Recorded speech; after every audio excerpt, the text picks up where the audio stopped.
So, Teresa, how do we support a return to previous passions or find new ones that adolescents can once again engage in? Yeah, well, I think to answer this one, what I'm going to do actually is to share a story because Yeah, this is please. something that right now is just really close to my heart and my home. In the therapy world, we would call this countertransference. We would be recognizing I have feelings about this area that I'm going to share with you guys. So essentially, what's been happening on my end is that I've got a young daughter who prior to the pandemic, absolutely loved soccer. Soccer was her life. She played soccer all the time. She was soccer this and soccer that. All her clothes were soccer. They had soccer balls on them. She has a soccer shelf in her room. She has all this other stuff. And when the pandemic hit, for whatever reason, she just absolutely disliked the experience of that. Her soccer went online, it went on Zoom, and she really disliked it. She had a separate bad experience with a Zoom school as well. That was not it was not fitting for her. But I think that since then, what we've recognized is that that identity that she had as the soccer star is really gone right now. Anytime we've tried to sort of pull her back into it and say, hey, come on, let's sign you up for soccer again. Let's even just do a grassroots team. Let's not even do anything serious. Let's not compete. Let's just have fun. At school, the kids play at lunchtime. Hey, why don't you just play with the kids at lunchtime again? No, absolutely not. And so I think what we've been doing is this dance of on the one hand going, okay, she's not going to do it. We have to accept no and stop pushing that.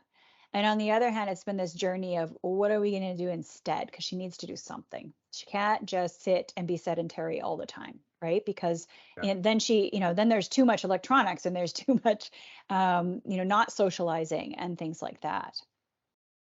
Interesting. Wow. What about you, Tasha? I I like brainstorming and finding ways that are non-medical to solve issues. Like non-medical and kind of free interventions. And I can empathize with what's going on at your house, Teresa, because we had a kind of a similar thing at our house with one of my kids who plays basketball. Um, and I think that there's a space sometimes, like it's the being with other people part that's usually the glue and the reason why most people love going to their sport.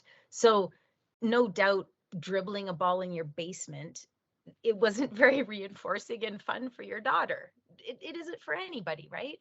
And so how do we is there a space to invite our kids back into a sport that they might have previously loved or an activity, but maybe with a very different focus?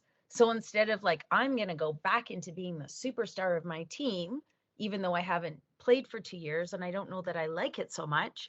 So there might be a little bit of, I was that good and I'm going to go back and I'm not going to be as good. I don't think I even want to do it. So instead of focusing on the, perfectionism and da da da da da, you might go, Arch, is there a way for you to step in and maybe be a mentor or a leader or help out in a way with younger people to inspire and like inspire young people to love the sport that you used to love? So maybe vicariously you're like, oh yeah, I do like this again. Or it's actually just being out in a group and having little kids look up to you. That's kind of fun too. Like there are so many pluses that can come out of doing sports where you don't have to be the superstar to love it, but maybe it's mentorship that gets to be a really fun piece of a life. And so that might be a place too. When we think of how, if we're coaching or we're running a group of some sort, knowing that there might be, leaders on like to be that might be a couple years older or maybe have left the sport for a while, possibly because of an injury. But is there a way to invite them back in to a community that used to fill their heart and soul? Because there's a lot of value in having other beings and voices and mentors in the group. So I think we need to be really like opening our perspective of how things can be done. And maybe it really is like bending rules that before we would say, well, that doesn't make sense. We've never had a youth mentor help coach a basketball team. Well, why not? Because I can tell you, one of my kids stepped in and coached grade 7 girls basketball. She's not I shouldn't say this. She's not that good of a basketball player. I should say, I'm fine to say it. She would say it herself. But the being with the younger kids, she loved it. And it was about their cheers, and it was about them putting a play together and their silly little headbands that they wore. It was the team spirit that she totally loved. And so it's so funny because she finished her season of basketball, and she's like, the best part of playing basketball was actually when I was helping the younger kids. My team was okay, but what I loved was being with the little grade 7s. And I'm like, that is so cool. And I bump into some of these kids in the school and stuff, and it's helped build a community where younger kids have a relationship with some of the older kids now, and vice versa. So when we think of how do we make a community a place where people belong, it's these kinds of grassroots interventions that help create a thriving, inclusive community, I think.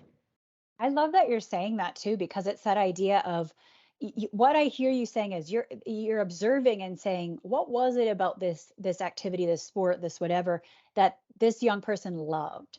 And maybe it wasn't the sport itself. And as you're saying that, I'm going, it's not the sport that she loved either.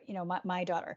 And since then, we've had a lot of fun doing something very similar to that, and just saying, we'll be out for a drive or something. I saw a sign one day that said, younger, girls fencing. And I said to her, how about fencing? And she was like, what is fencing? And I was like, well, you have a sword.